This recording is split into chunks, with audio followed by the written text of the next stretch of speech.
Bismillahirrahmanirrahim. Assalamualaikum warahmatullahi wabarakatuh. Selamat malam teman-teman. Alhamdulillah ya, di penghujung tahun ini kita masih bisa lanjut kelas titik balik perubahan. Baik, sebelum kita awali kelas kita malam ini, mari kita berdoa ditulis sebagai syukuran atas nikmat, rahmat, dan kepahaman dalam titik kelas kita malam ini. Berdoa silakan. A'udzubillahi minasyaitonirrajim. Bismillahirrahmanirrahim. Rabbi zidna ilma warzuqna fahma birahmatika ya arhamar rahimin. Amin. Maaf ya, habis turun salat. Monggo Kang. Oke. Bismillahirrahmanirrahim. Assalamualaikum warahmatullahi wabarakatuh. Selamat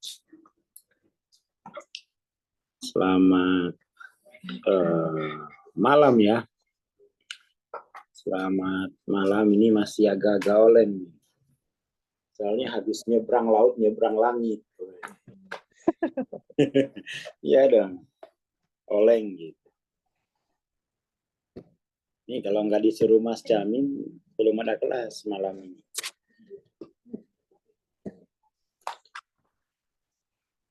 Ya, malam ini kita lanjutin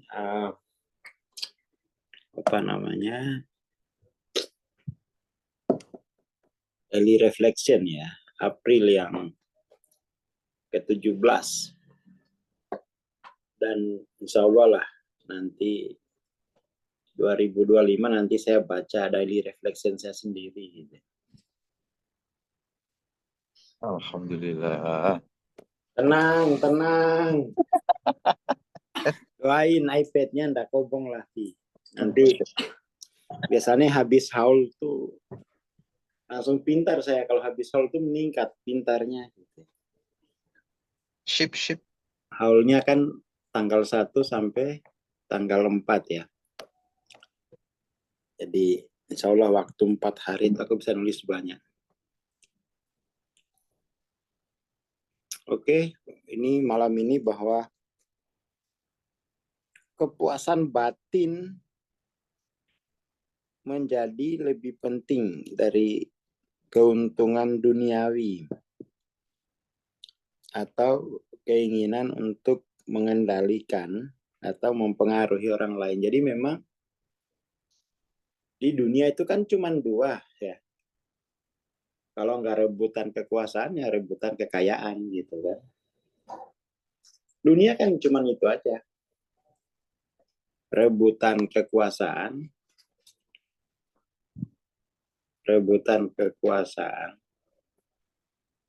dan rebutan kekayaan. Dipastikan yang rebutan ini orang bodoh. Karena kalau pintar tuh dia bikin sendiri, nggak usah rebutan. Ya kan? Nggak usah rebutan gitu. Bikin dunia sendiri, diwariskan ke anak cucu, udah nggak rebutan. Gitu. Nah, tapi memang sangat sulit itu untuk menjadi pintar itu. Lebih ya bodoh itu kan defaultnya begitu kan. Defaultnya begitu. Dan acara di mana? Karimun. Karimun itu saya hanya cerita doang. Cerita karena saya itu tidak kuliah, tapi saya belajar gitu. Dan selama yang saya pelajari itu cuma satu gitu. Yang saya pelajari cuma satu, yaitu bagaimana menggunakan amalia dari guru untuk men-shifting ya. Men-shifting rasa aku gitu, dari rasa aku yang susah menjadi rasa aku yang lemah, kemudian menjadi rasa aku yang tinggi. Gitu aja saya belajar. Itu dari 2004 sejak terima amalia sampai 2010 itu saya belajar hanya itu. Jadi saya belajar menggunakan Amalia untuk satu hal, yaitu men-shifting dari rasa aku yang lemah menjadi rasa aku yang tinggi. Dan di situ saya takjub gitu. Saya takjubnya itu biasanya kalau kena rasa aku yang lemah itu kan berminggu-minggu. Hanya dengan menggunakan Amalia dari guru, wirid dari guru, itu bisa langsung cepat selesai loh itu. Rasa aku lemah itu langsung berganti menjadi rasa aku yang tinggi gitu. Itu pengalaman saya 6 tahun. 6 tahun gitu. Jadi dari situ pada akhirnya saya tahu gitu bahwa ada jenis-jenis rasa aku gitu kan. Ada jenis-jenis rasa aku. Belakangan saya tahu bahwa rasa aku yang lemah itu ada yang jenis shame, guilt, macam-macam. Tapi itu belakangan. Rasa aku itu kan pengalaman sehari-hari kan sebenarnya. Pengalaman sehari-hari. Dan saya masih selama 6 tahun itu, saya nggak ngerti gitu. Kenapa rasa aku itu berubah-ubah. Ya kan? Tapi yang saya ketahui bahwa rasa aku yang lemah itu rentan muncul kalau nggak punya duit. Waktu itu begitu. Kalau nggak punya duit itu rasa aku yang lemah itu kuat banget. Ya itu 6 tahun begitu aja saya belajarnya. Jadi ya nggak bisa dapat apa-apa gitu. Tapi ya saya belajar gitu. Saya belajar. Setidaknya dari pengalaman mengenali jenis-jenis rasa aku, rasanya kok nggak ngerti kategori sebutannya ini guilt, ini shame, itu nggak ngerti. Yang saya tahu perasaan saya berubah. Kan sederhana itu kan. Sederhana. Pernah satu kali di Solo gitu. Baru aja mau jadian, sudah di rolling. Iya, baru aja mau jadian tuh. Sudah di rolling dia. Di rollingnya ke Semarang, saya di rollingnya ke Wonosobo. Jadi nggak jadian gitu. Padahal udah, wah ini bisa jadian nih. Lihat arahnya ini, sedih lah saya. Sedih. Murung. Kemudian saya pulang ke kos, saya duduk lagi. Saya duduk, Amalia dari guru.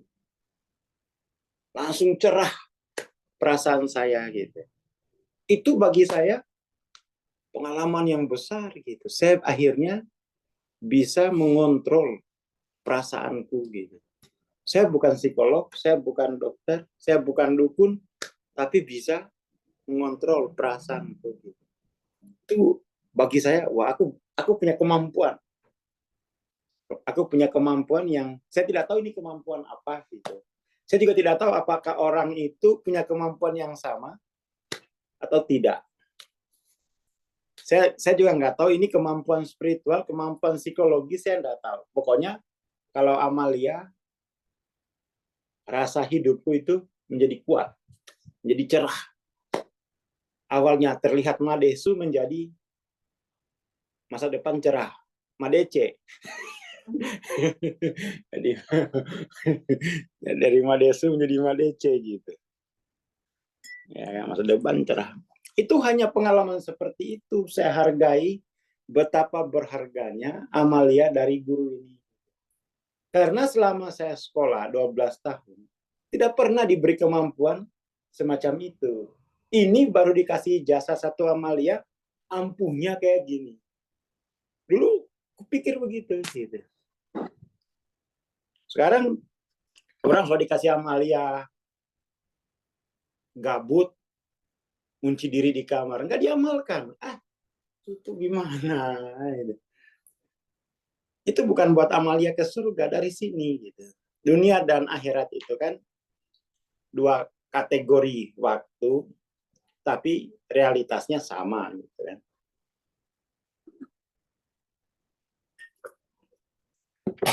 Jadi kemudian tuh akhirnya ya saya lebih menghargai kemampuan saya untuk men-shifting perasaan saya gitu. Saya punya kemampuan itu. Dan waktu itu belum terlihat bahwa ini bakal jadi MTLOC. Oh, belum terlihat, belum ada gambarnya sama sekali. Itu masih pengalaman. Pengalaman. Jadi Amalia kemudian itu bisa menggeser pengalaman. Ya kan? Kemudian jenis rasa aku yang kuat itu membuat saya optimis melihat masa depan gitu. Optimis. Atau ontimis lah, on. Dia on, jangan off. Itu saya hargai betul gitu. Makanya pertanyaan saya dulu sama Mbah itu, bisa nggak Mbah nggak punya uang tapi hatiku tetap senang gitu. Karena itu memang yang kurasakan dalam hidup tuh, sudah nggak punya uang, hati susah. Ya kan? Saya nggak mau rebutan kekuasaan gitu. Nggak mau rebutan kekayaan apa ini. Ya kan?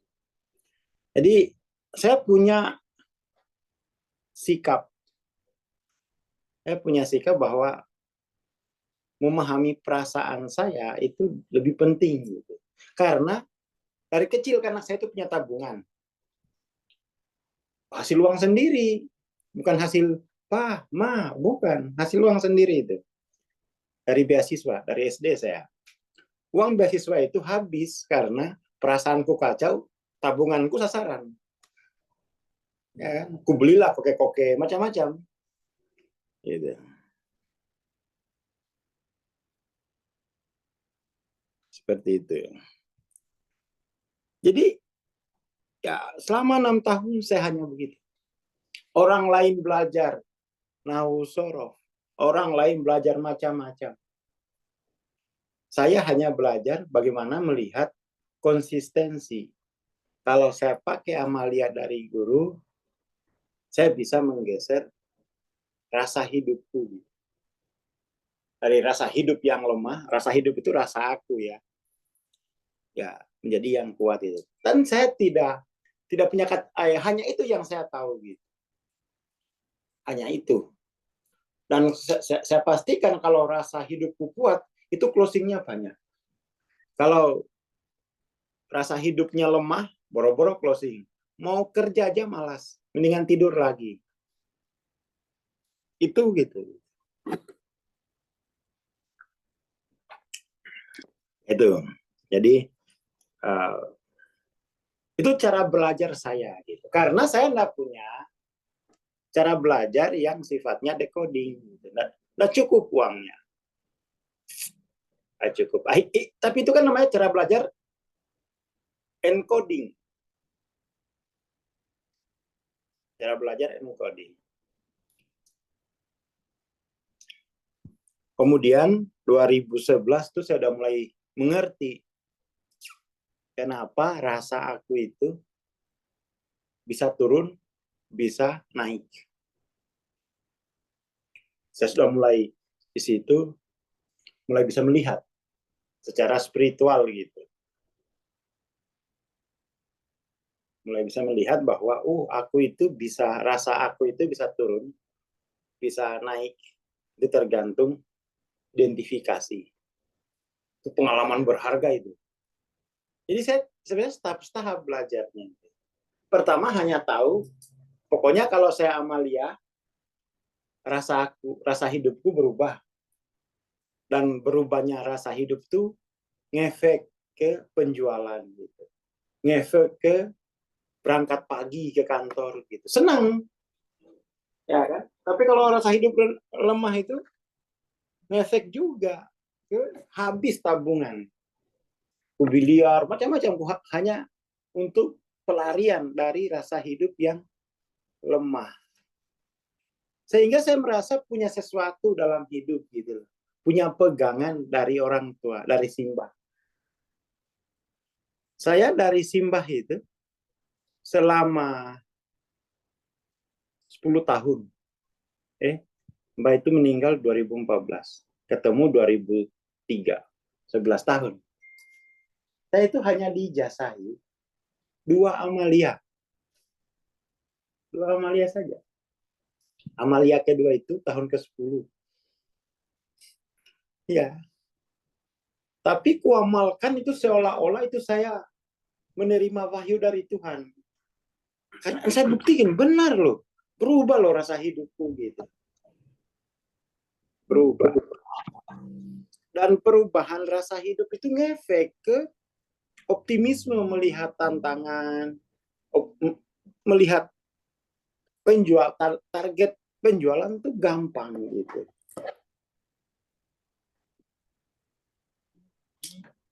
Seperti itu.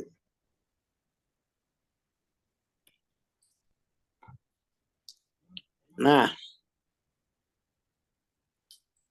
2011 tuh saya udah tahu.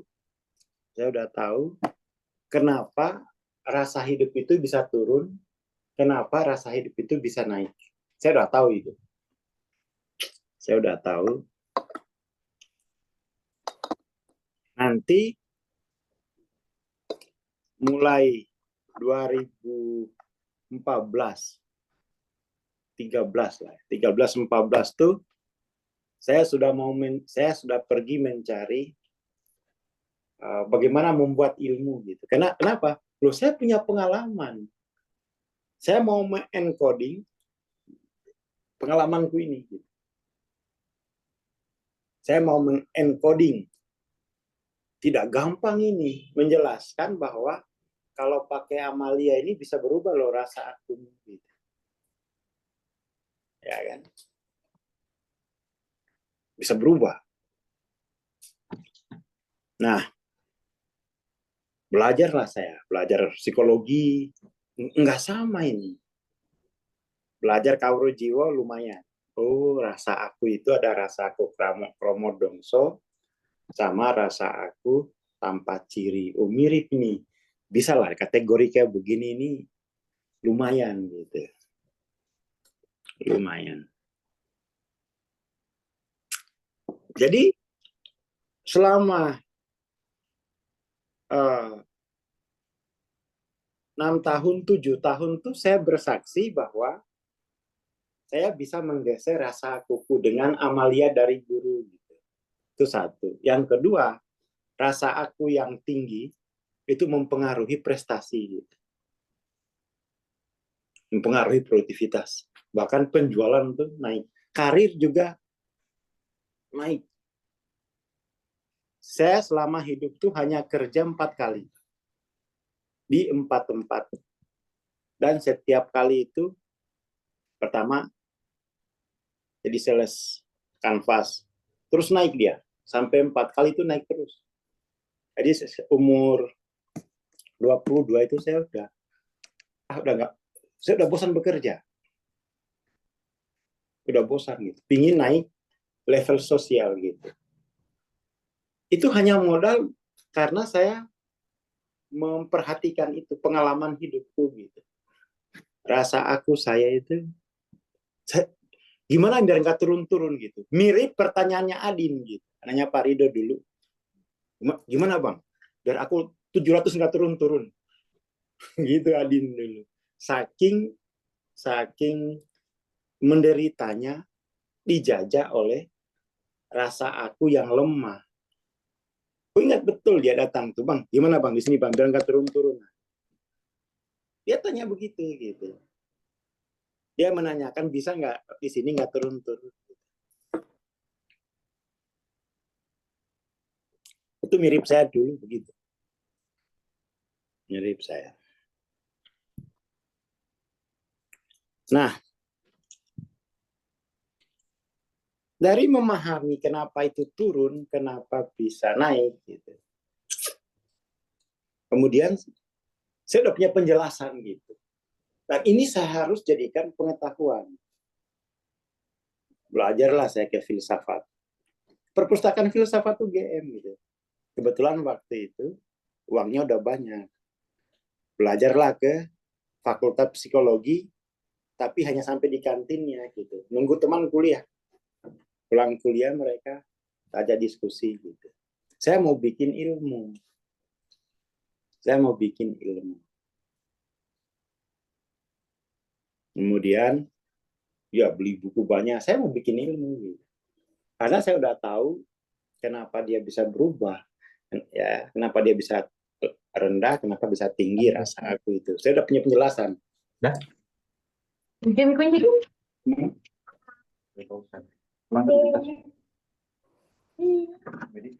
Ya. Ya, seperti itu. Kemudian 2017 itu ketemu Power Force. 2018 tuh mulai harus bikin pemetaan untuk mengajarkan di kelas berbayar. Masih ingat kok, ada nggak yang Nuni atau Pauki gitu. Dulu aku tulis begini. D3, D4, D5, D6, D7, D8. Kan dari dulu ini. D9, D10. Sekarang tinggal dibulat-bulatin gini aja. Dari pengalaman rasa aku, kemudian sekarang itu mendapatkan bentuk yang fix, namanya ragam konteks keakuan gitu. Konteks 1, konteks 2, konteks 3. Itu perjalanan intelektual dan spiritual yang very high in the sky. Wah. Itu udah main-main itu. Sudah 20 tahun. Sampai sekarang. Bisa membuat pengetahuan mengenai pengalaman rasa aku gitu. Itu aja sebenarnya. Nah, saya nggak perlu rebutan gelar. Nggak perlu rebutan kekayaan. Enggak, saya punya ini sendiri. Punya pengalaman yang mampu saya encoding menjadi pengetahuan ragam konteks keakuan. Itu awalnya dari Niteni. Tahu Niteni?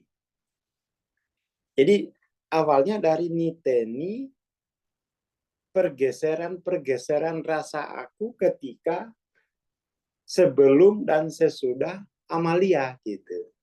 Sebelum dan sesudah ziarah kubur. Itu saya perhatikan.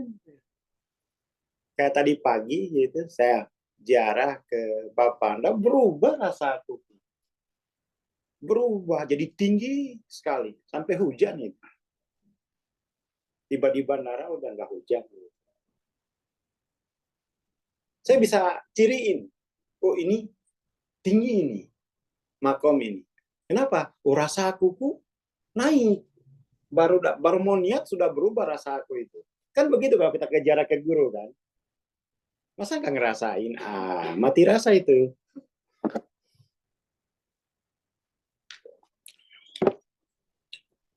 Apalagi ini kan haul. Haul ini tinggi lagi. Saya ciriin gitu. Kalau haul-haulnya guru-guru itu saya bisa merasakan perubahan rasa aku itu. Tinggi pokoknya. Tinggi. Gitu. Itu aja sebenarnya itu yang kita pelajari. Dan bahwa aku itu dia tergantung konteksnya. Konteks level 1, level 2, level 3. Oh, itu udah jadi pengetahuan yang fix. Ini jadi buku sudah ini. Jadi buku ini, jadi buku yang paling inilah. Mungkin buku pertama ini di Indonesia yang membahas begini. Ya, ini sendiri, pengalaman sendiri. Hawking itu bagi saya hanya membantu untuk, oh kalau yang ini namanya shame, itu saya belajar dari Hawking. Oh ini namanya guilt, ini namanya, itu dari Hawking. Awalnya mulai tertarik dengan psikoterapi gitu. Oh itu dia mengalami guilt. Tapi pada dasarnya itu saya melampaui pengalaman rasa aku yang rendah itu dengan duduk ziarah, duduk terus gitu, tertib, duduk ziarah, termasuk ketika hampir berapa bulan ya Dar ya, saya nggak punya duit gitu. Sama kamu itu berapa, awal-awal lah, adalah 4 bulan ya, ada 4 bulan gitu, nggak punya duit. Tapi walaupun nggak punya duit, saya tetap ke kafe tiap hari. Pinjam Haidar. Oh, pinjam dulu. Pinjam dulu. Pinjam dulu. Pinjam dulu. Jadi saya juga bisa membedakan bahwa tempat ini itu membuat rasa aku itu turun. Tempat yang ini membuat rasa aku naik. Itu masa sih nggak ngalami gitu? Mati rasa itu. Bisalah kita rasakan itu. Ya kan? Bisa itu. Bisa. Kalau ingat ini langsung rasa akunya drop trick. Ya kan? Kalau ingat guru langsung rasa akunya tinggi, kan begitu. Masa nggak bisa niteni pengalaman semacam itu? Itu dititeni. Tapi nggak usah pakai pendekatannya Riu Hasan. Oh ini berarti kamu kekurangan hormon X. Sehingga harus suntik hormon X. Wah itu material banget. Saya dulu hanya seperti itu saya. Belajarnya itu. Tapi itu namanya belajar secara encoding. Itu namanya encoding. Belajar encoding dari pengalaman menjadi pengetahuan gitu. Nah, saya kemarin itu sudah muncul gagasan untuk membuat organisasi apa ya? Jadi organisasi kayak Jatman gitu, kayak Jatman, tapi sebagai lembaga penelitiannya, sebagai lembaga penelitian. Sebenarnya orang-orang Toriko itu punya pengalaman dia, ketika Amalia, ketika ini, tapi nggak dicatat, nggak diberi kategori. Akhirnya itu tumpuk, kompleks, seolah-olah itu tidak ada artinya gitu. Jadi memang pengalaman itu menjadi pengetahuan kalau diberi konteks. Ini konteks apa? Itu namanya konteks rasa aku. Kalau tidak ada konteks rasa aku itu ya hanya pengalaman, tapi ya tidak bermakna apa-apa. Hanya pengalaman hidup. Dia bermakna ketika diberi konteks. Namanya konteks rasa aku. Itu mungkin saya jadi lebih maju karena sejak awal ku beri konteks pengalaman itu namanya rasa aku, rasa ada, itu sama aja itu.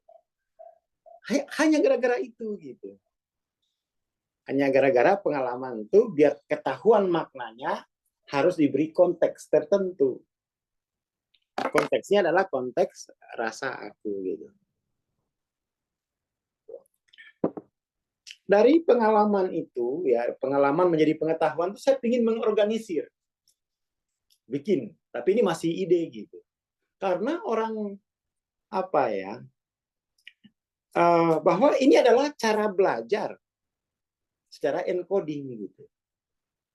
Dengan Amalia dari guru, kupraktekan menggeser pengalaman rasa aku kan gitu. Apalagi saya habis suluk gitu kan, ziarah 2 jam aja itu rasa akunya udah tinggi kok. Hilang utang itu di hati. Tapi di catatan debt collector masih. Itu jangan diremehkan gitu. Jangan diremehkan. Mimpi itu juga bisa dimasukkan dalam konteks rasa aku. Ya kan? Hanya sederhana itu sebenarnya. Cuman orang belum menyadari, akhirnya nggak jadi pengetahuan mengenai ragam konteks keakuan. Gitu. Dan itu memang belum ada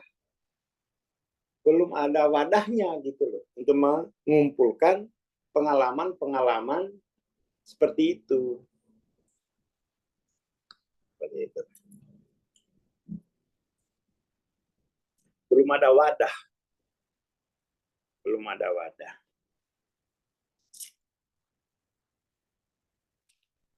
Akhirnya jadi pengetahuan seperti ini.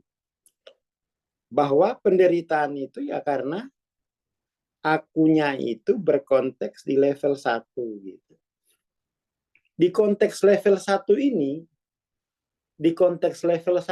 itu Quran tuh banyak membicarakan itu.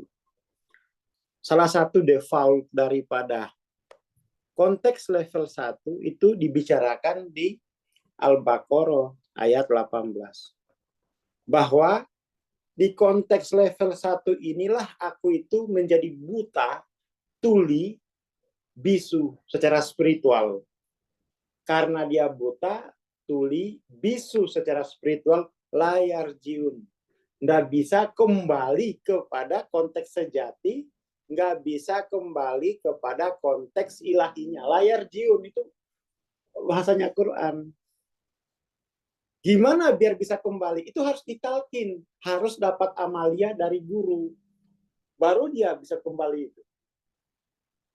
Itu saya bisa bersaksi itu. Betul bahwa di konteks level 1, aku itu buta, tuli, sumum, bukmum, umyun, layar jiun. Layar jiunnya ini yang paling penting. Nggak bisa kembali dia kepada konteks sejati, nggak bisa kembali kepada konteks ilahinya. Itu persoalan pokok. Itu persoalan pokoknya. Jadi sebenarnya Toriko itu punya persoalan ini, layar jiun. Layar jiun. Dan itu membahayakan kemanusiaan. Kenapa? Loh, kalau aku di konteks level 1, lemah. Nanti rebutan kekuasaan. Nanti rebutan kekayaan. Otomatis. Itu sepanjang sejarah kemanusiaan isinya begitu. Itu karena layar jiun itu. Layar jiun. Nah, jadi selama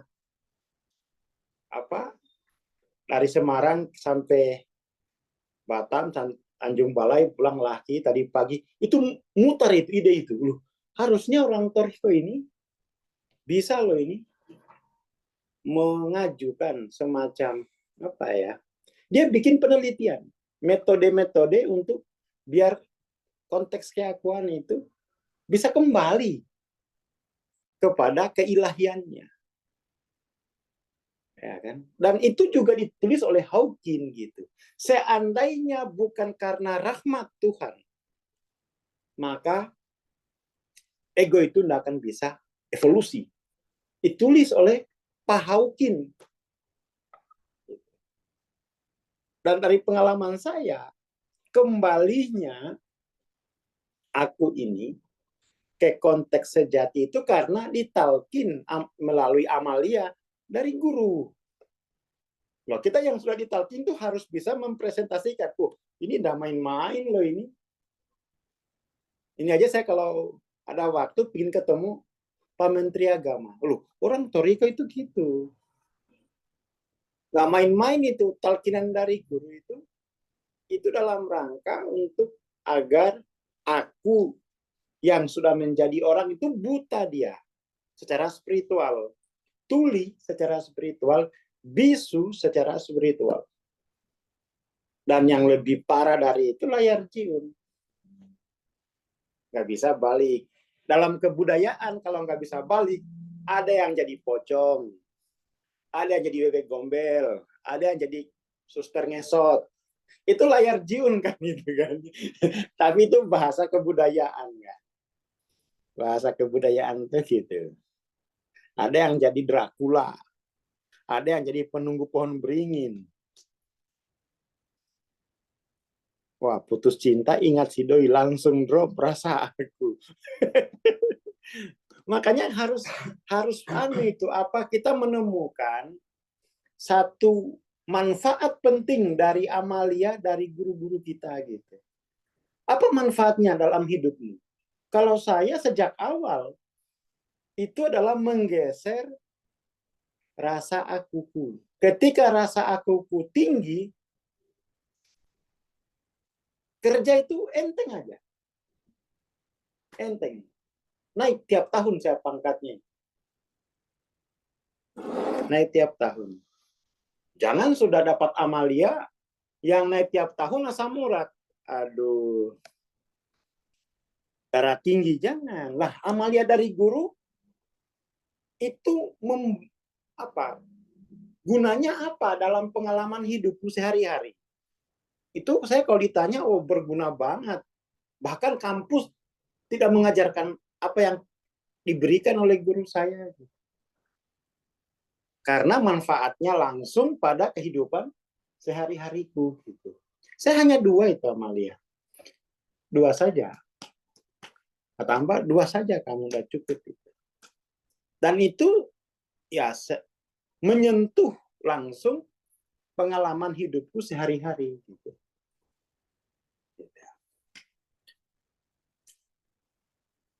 Itu harus apalagi kan Amalia ini sudah ijazah, sudah sanad. Itu kalau nggak tahu gunanya apa, wah balikin aja lah itu. Sudah sanad, artinya kamu pakai gitu. Kamu pakai. Itu bedanya yang sudah punya sanad dengan yang belum. Ada kegunaan itu dalam hidup sehari-hari. Ada kegunaan. Itu jangan ini refleksi akhir tahun ya.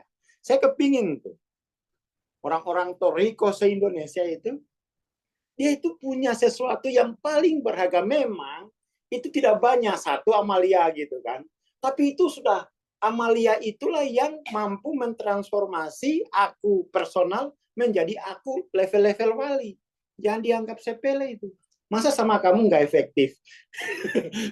Wong itu sepanjang sejarahnya itu mampu mentransformasi aku personal, aku orang menjadi aku ilahi sampai level wali. Walinya pun bertingkat-tingkat. Masa kamu enggak? Saya punya punya rasa kritis loh. Kenapa sih ini? Kan sudah diijazahin. Khawatirnya nggak dipakai. Gabut main game. Wah itu udah sanatnya berarti al game. Kalau saya dulu hatiku kacau, itu ku duduk.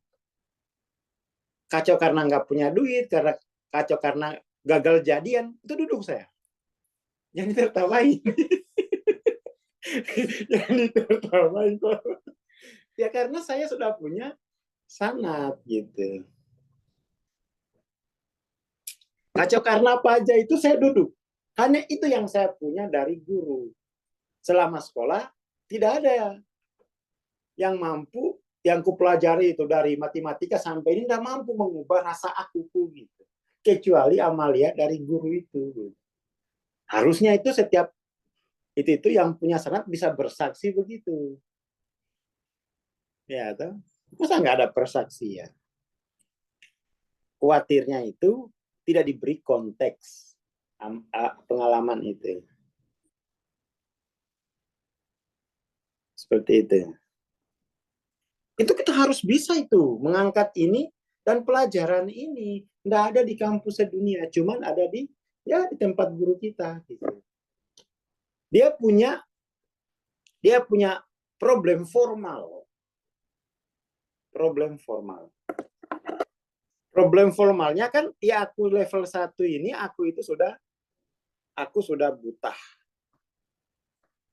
tuli, bisu, layar jiun. Layar jiunnya itu loh yang berbahaya.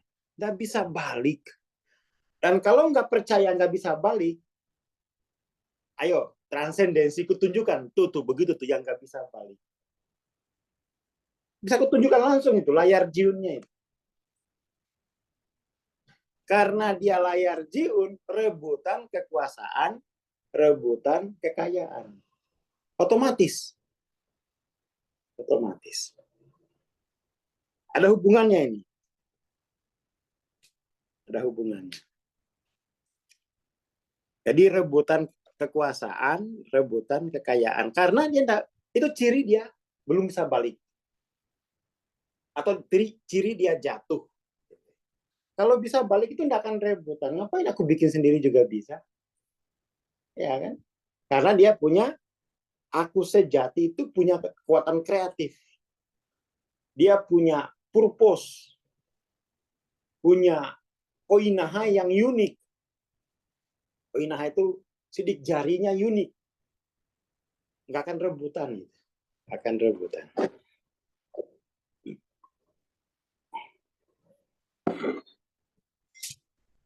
Jadi kalau masih konflik-konflik, pasti itu konfliknya rebutan kekuasaan, rebutan kekayaan. Itu sudah bahas, udah mau rebutan apa lagi?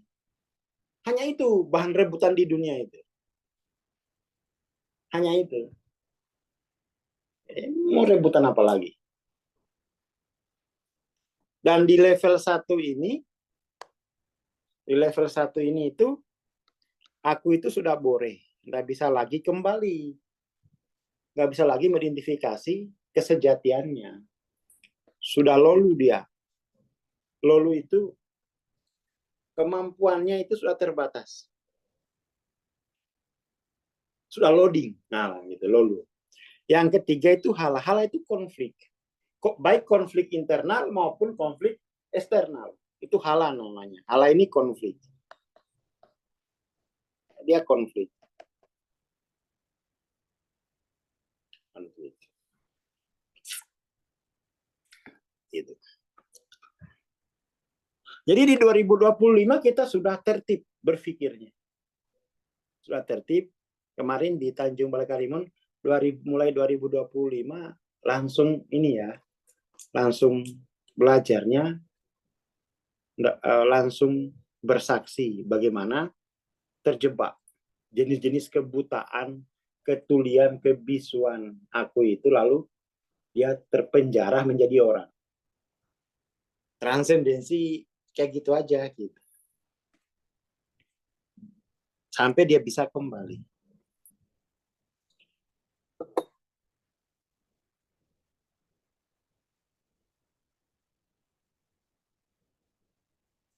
Nah, dengan begitu kemudian kalau aku itu sudah bisa kembali kepada kesejatiannya, ya toh, sudah murni, apalagi sudah ilahiyah, maka kemudian tuh dia tidak akan rebutan. Tidak akan rebutan. Murni kok. Malah dia bagi-bagikan. Mana yang bisa kita bagi.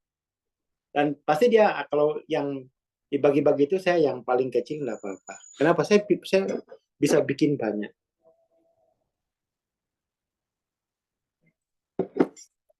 Seperti itu. Jadi dia akan mulai selflessness. Waduh, susah banget ini. Nggak egois lah intinya. Susah banget bacanya. Nanti tadi ku baca softland. Hampir ku baca softland. Agak-agak ngantuk ini.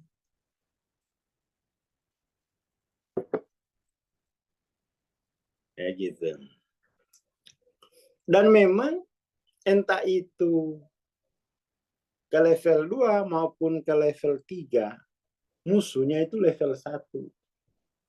Tinggal mau kembali sampai kemana. Mau kembali sampai ke sejati boleh, mau kembali sampai ke ilahian juga boleh. Tapi Yang bisa ke keilahian itu harus yang sejati. Nggak bisa lompat. Yang bisa kembali ke keilahian itu pasti yang harus sejati.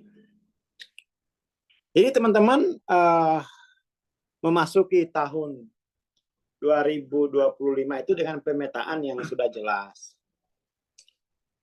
Ya, pemetaan sudah jelas. Jadi tidak usah lagi pusing-pusing. Seperti itu. Fokus, tapi gini.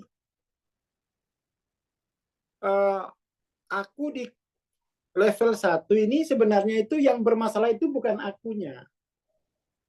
Tapi konteksnya. Jadi di situ bukan kesalahan aku itu. Tapi di situ aku hanya perlu bertanggung jawab pada konteks level 1 itu. Bertanggung jawab pada konteksnya.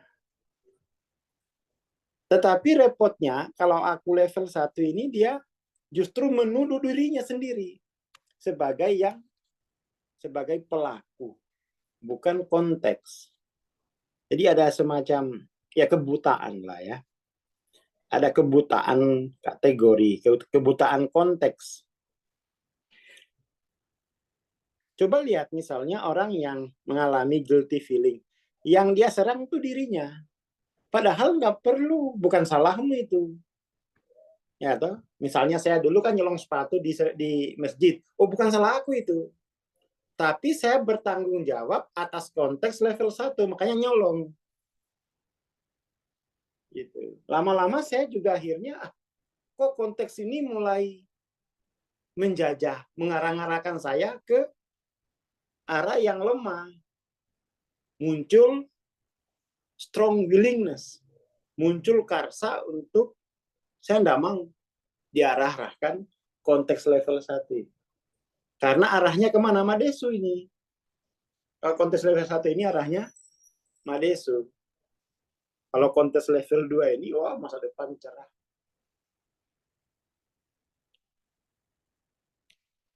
Saya kira itu aja malam ini ya. Terima kasih.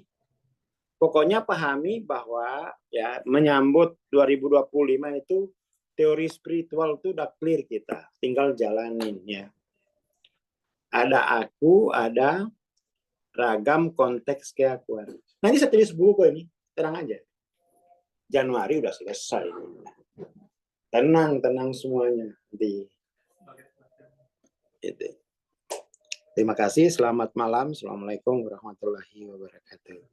Waalaikumsalam warahmatullahi wabarakatuh. Terima kasih Bang Answar. Terima kasih Jumu teman-teman. udah nutup Kang? Belum. Belum. Akunya naikin. Pakai Amalia dulu, naikin dulu. Ya. Ya, Bagi teman-teman main yang mau di ulang rekaman ya, bisa di channel YouTube Evolusi Jiwa. Dan terima kasih pada para donatur ya yang sudah ada 18 orang baik yang sudah nyawer atau urunan donasi untuk pembelian akun Zoom 500 peserta ya. Supaya kita tahun ke depan masih bisa belajar bareng bersama. Bagi teman-teman yang belum, silakan Japri. Terima kasih. Kita bertemu tahun depan insya Allah. Assalamualaikum warahmatullahi wabarakatuh. Selamat malam dan selamat beristirahat.